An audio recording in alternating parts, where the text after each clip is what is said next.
વડોદરા મનપામાં વધુ એક વિવાદ સામે આવ્યો છે। 31 સ્મશાનોમાં આઉટસોર્સિંગને લઈને વિરોધ થયો છે।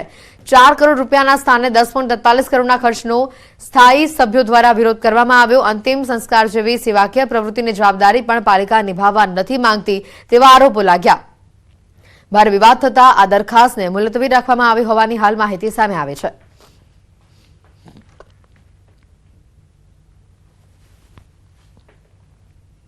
સુરતના પલસાણામાં એટીએમમાં ચોરીનો નિષ્ફળ પ્રયાસ સામે આવ્યો છે। બેંક ઓફ બરોડાની પલસાણા બ્રાન્ચમાં ચોરીનો નિષ્ફળ પ્રયાસ સામે આવ્યો। અજાણ્યા ઇસમે એટીએમ મશીનમાં ચોરીના ઇરાદે તોડફોડ કરી સાયરનનો વાયર તોડીને ચોરી કરવાનો પ્રયાસ કર્યો હતો। ચોરીના પ્રયાસની આ ઘટના બેંકના સીસીટીવી કેમેરામાં કેદ થઈ છે। પલસાણા પોલીસે સીસીટીવીના આધારે સમગ્ર મામલે તપાસ હાથ ધરી છે।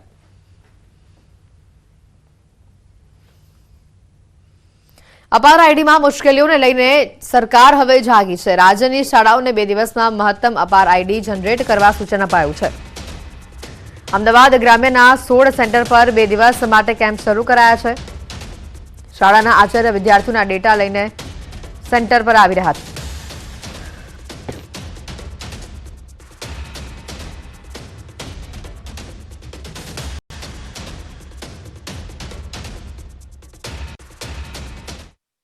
સોળ સેન્ટરો તૈયાર કરવામાં આવ્યા છે, જ્યાં તમામ શાળાઓના આચાર્યો વિદ્યાર્થીઓની યાદી સાથે ત્યાં ઉપસ્થિત રહેશે।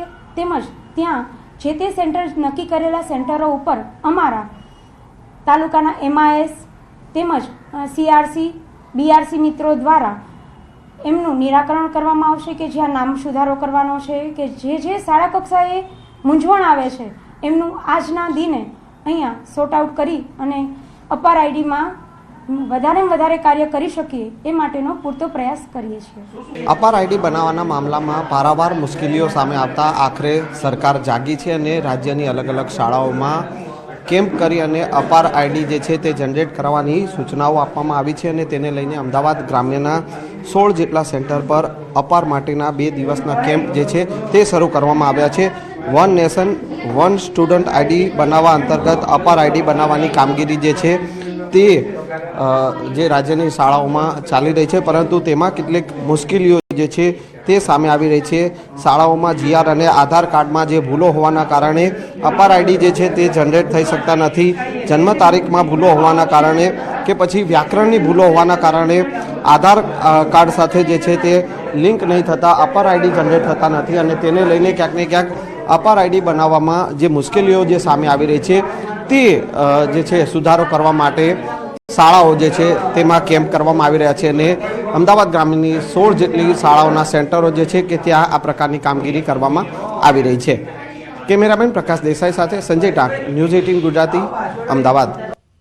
સમાચારોમાં હાલ રોકાઈશું એક બ્રેક માટે।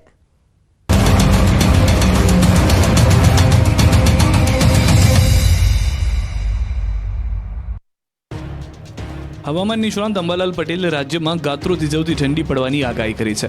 અંબાલાલ પટેલના અનુમાન પ્રમાણે આગામી 72 કલાકમાં કાતિલ ઠંડી પડી શકે છે। ઉત્તર ગુજરાતના મહેસાણા, બનાસકાંઠા, સાબરકાંઠા સહિતના વિસ્તારોમાં કાતિલ ઠંડી પડવાની શક્યતા વ્યક્ત કરાઈ છે। અંબાલાલ પટેલની આગાહી પ્રમાણે 23 ડિસેમ્બર બાદ રાજ્યમાં હાડ થીજવતી ઠંડીની શરૂઆત થશે। જોકે 16 થી 22 ડિસેમ્બર વચ્ચે ઠંડીનું જોર ઘટશે। રાજ્યમાં વાદળછાયું વાતાવરણ સર્જાશે તો દક્ષિણ ગુજરાત અને સૌરાષ્ટ્રના કેટલાક વિસ્તારોમાં ગરમીનો અનુભવ થશે અને ગરમીનો પારો 31 ડિગ્રી સુધી પહોંચી શકે છે, જ્યારે ડિસેમ્બરના અંતમાં કમોસમી વરસાદની અંબાલાલ પટેલે આગાહી કરી છે। જોકે જાન્યુઆરીમાં ફરી કાતિલ ઠંડીનો ગુજરાતવાસીઓને અનુભવ થઈ શકે છે। રાજ્યમાં છેલ્લા ઘણા સમયથી ગુનાખોરીની ઘટનાઓ વધી રહી છે, ત્યારે ગુજરાત પોલીસ પણ એક્શનમાં આવી છે। અમદાવાદ, સુરત, રાજકોટ, બનાસકાંઠામાં પોલીસે આરોપીઓના સરઘસ કાઢ્યા। બનાસકાંઠાના દાંતીવાડામાં સામૂહિક દુષ્કર્મના આરોપીઓની પોલીસે જાહેરમાં સરભરા કરી। પોલીસે આરોપીઓને ગણતરીની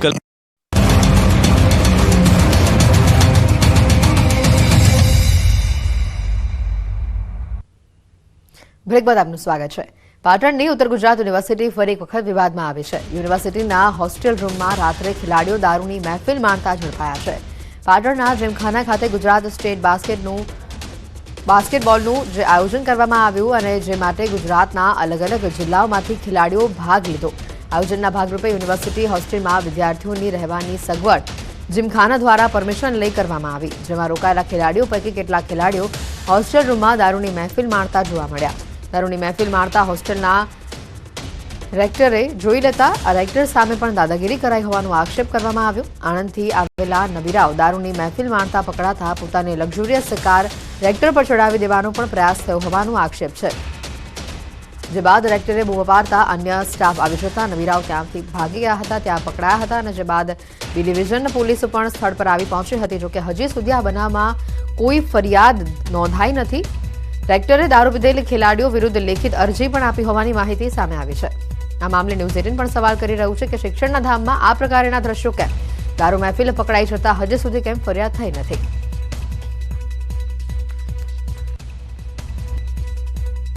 અંદર હું જ્યારે જોયું ત્યારે દારૂ પીતા હોય, ખુલ્લું પડ્યું હતું અને ડ્રિંક કરતા હતા એવું દેખાતું હતું.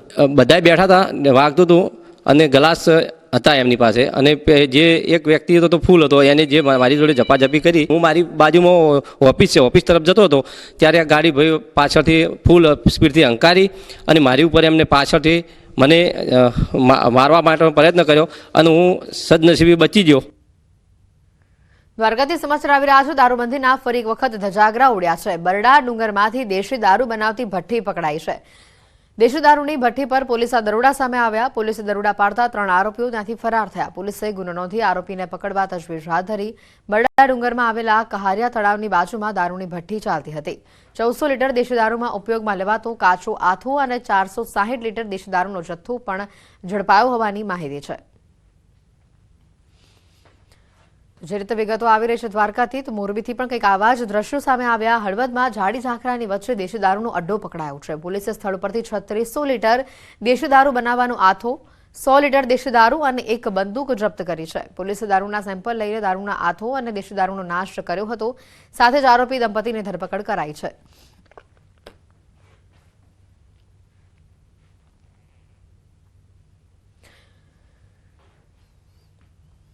ભરૂચના વાગરા તાલુકાના સાયખા ઇન્ડસ્ટ્રીયલ એસ્ટેટમાં ઊંચાઈ પરથી પટકાતા એક કામદારનું મોત થયું હોવાના સમાચાર છે. દત્તા હાઇડ્રોકેપ નામની દુર્ઘટના બનવા પામી છે. આ કંપનીમાં પતરા ફિટિંગનું કાર્ય ચાલી રહ્યું હતું અને આ દરમિયાન શેડ ઉપરની લાઇફલાઇન પર સેફટી બેલ્ટ લગાડવા જતાં 30 વર્ષીય કામદાર નરેન્દ્રભાઈનો પગ લપસી ગયો હતો.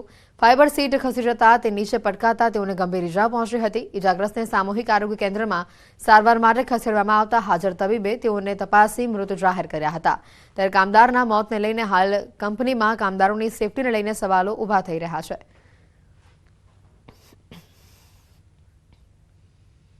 સાયબર ફ્રોડને અટકાવવાના ઇસરો ક્વોન્ટમ ટેકનોલોજી વિકસાવશે. વર્તમાન સમયમાં મોબાઈલ હેક કરી લોકોના ઓટીપી મેળવીને સાયબર ગઠિયાઓ દ્વારા ફ્રોડ કરવાની ઘટનાઓ સતત વધી રહી છે અને ત્યારે આવા બનાવોને અટકાવવા ઇસરો ક્વોન્ટમ